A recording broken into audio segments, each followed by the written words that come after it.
and I might be wrong. Last year, watching Jay Rosehill, and you're talking about people running the goalie, and I'm not doing anything. I don't think he really wants to fight anymore.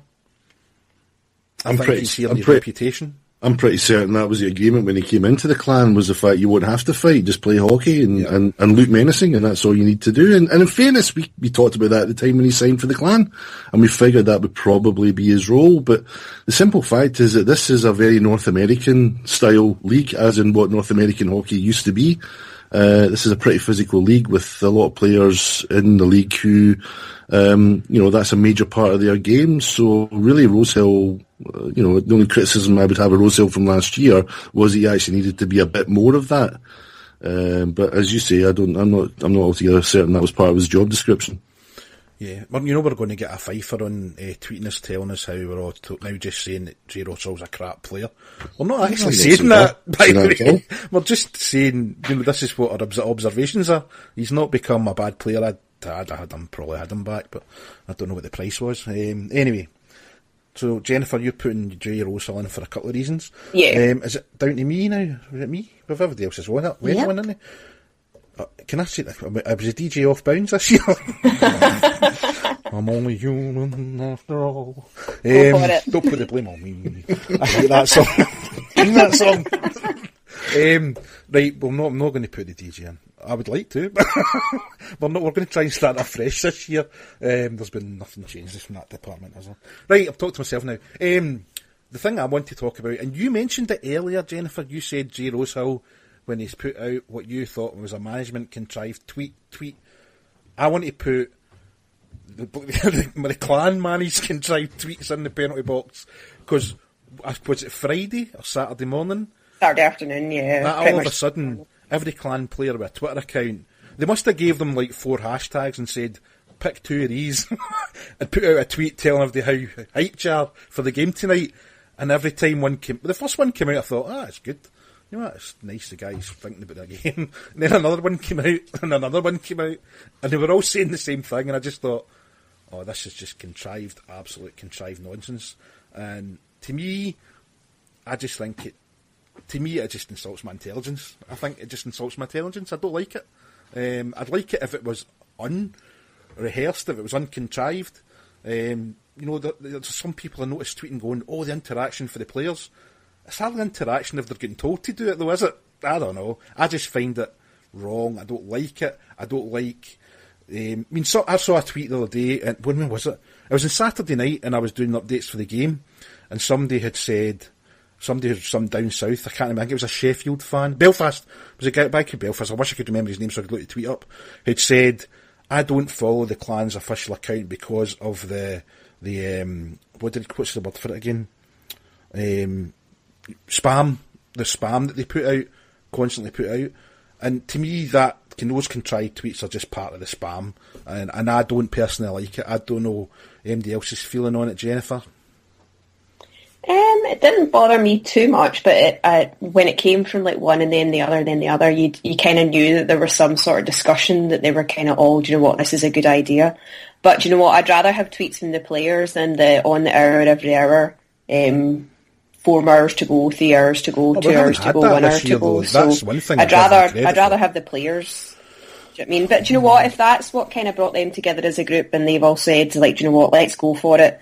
And if that's the kind of performance we're going to get if we do that, then I'm all for it. Okay.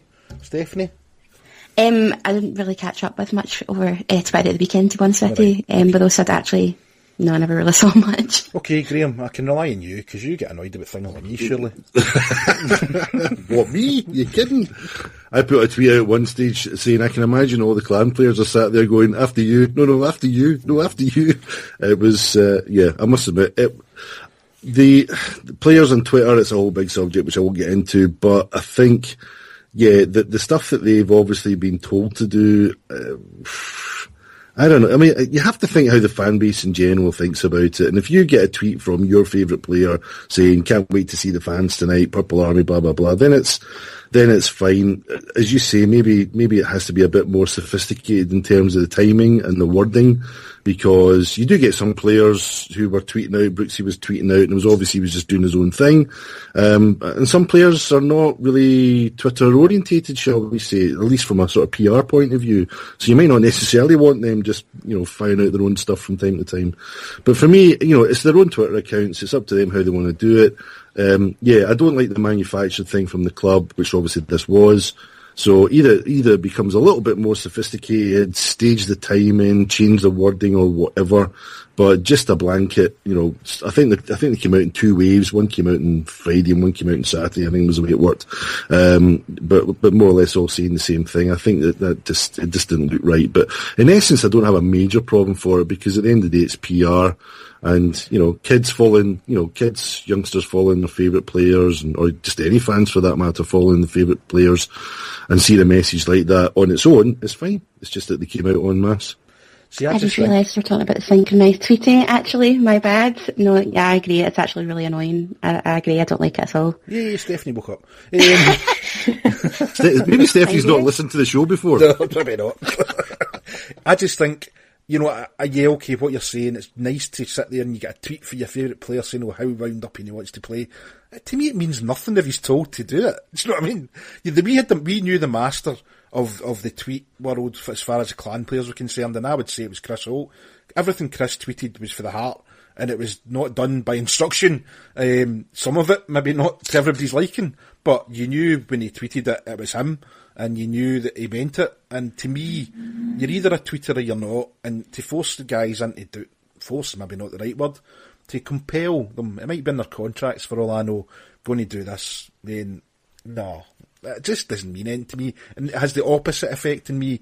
It just kind of turns me off. And yeah, you're right, there's PR. A lot of people say there's no such thing as bad PR, but yeah, to me there is. To me, that's just rubbish. I don't even think it would be half as bad, though, if it was kind of a bit of originality around their tweets. If they all came out at the same time, fair enough, but it was pretty much identical responses in every tweet, and that's what kind of made it a bit cringy for me. If they tweeted, what they really thought, then fair enough. But yeah, it's a bit kind of, manufactured, I thought. And it's a shame because, and I always like to say, there's another thing that gets in my nerves when I'm tweeting, and there's a few people who always come back to me with negative stuff. Oh, you shouldn't, I don't want to see this and that, but fair enough, you always just respond inside, you just think, let's say, we'll just unfollow. If you don't like it, don't unfollow it. But at the same time, you're thinking, I know for a fact the people that are tweeting they don't like this, back at me or sending me messages, private messages, I'm thinking, but I know you use the service that I'm providing because, I know you're watching, but you never ever say anything positive, or you never, do you know what I mean? At least I'd like to think when we do criticise the clan, we'll back it up by saying other good things. I'm maybe having a go with them, the contrived tweets and their PR. However, we've got to give them credit for a few of the things that have improved drastically this year. You take the jerseys, which is something we haven't really spoken about. The jerseys are here and they're on time. We've even probably got Petroni jerseys, and we've not got Petroni, I don't know. Masterstroke. In fact, and the guy behind me had a Petroni jersey on. I think he got Leslie to do it for him. John Imlach had a Petroni jersey on. So there are Petroni jerseys. That's a sign of faith. That's a sign of faith. Jeez. But for I'd like to think, we will give props where they're due. But that doesn't mean that everything they do is good, and I just don't like the tweets. Right, there's just, everybody's still a wee short, but I think there's one more thing, unless AMD's got anything else, and somebody mentioned it earlier on, Jennifer, I think it was you, the friction that there must be, or was it simply just an oversight, that there was no welcome back announcement for Ryan Finnerty, or Matt Baker, Mike Hammond, or Jay Russell, because we've always done it in the past. Was it simply an oversight, or do you think there's been some sort of friction prior to them all leaving, Graham? What do you think?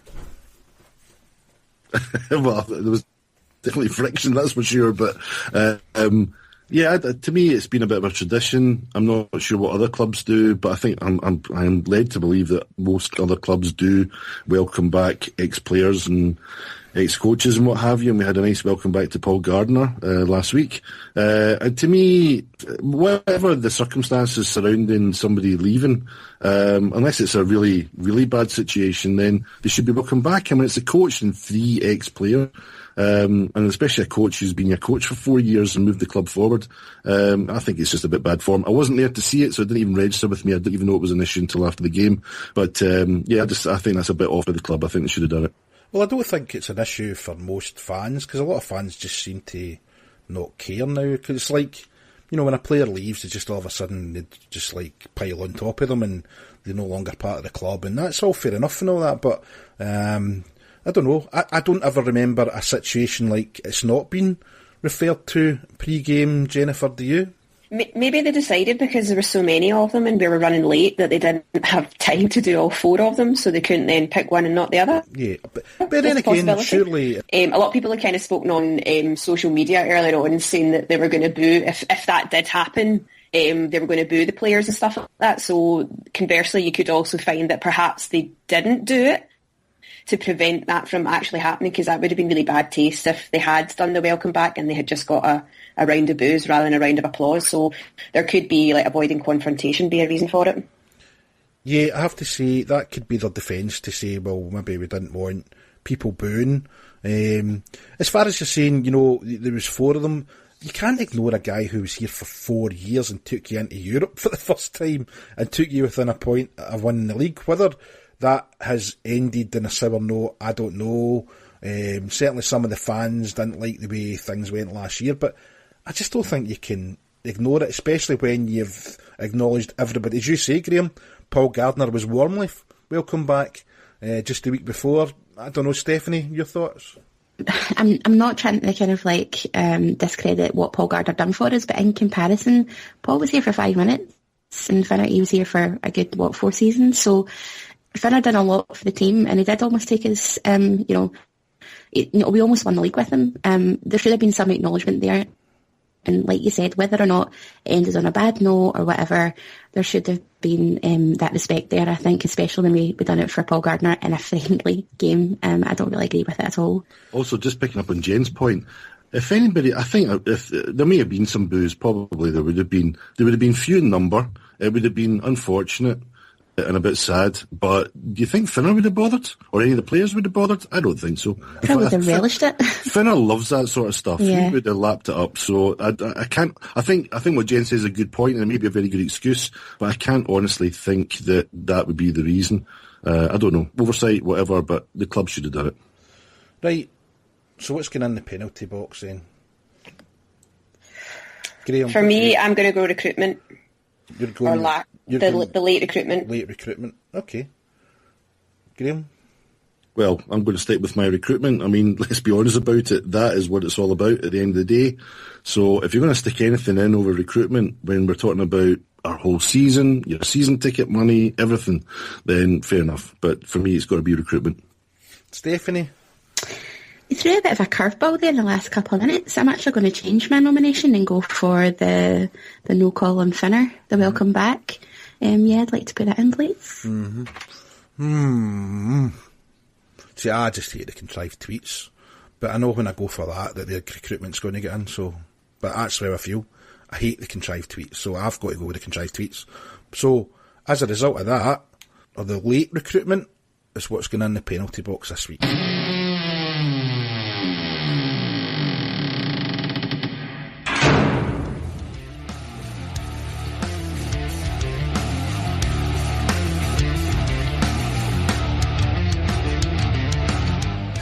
And that wraps up another show. So thank you for listening, and we hope you enjoyed the podcast. We'd like to thank our sponsors, Goldstone Wealth Management. I'd also like to remind you to look out for our second clue in the Ultimate Purple Army Package competition on Twitter @Clantastic. And as always, we'd also like to thank everyone that interacts with us on Twitter or Facebook or at the Arena. And if you'd like to get in touch, you can find us on Twitter @PurpleArmyPod, or on Facebook, the Purple Army Podcast, or on the forum, www.purplearmy.rocks.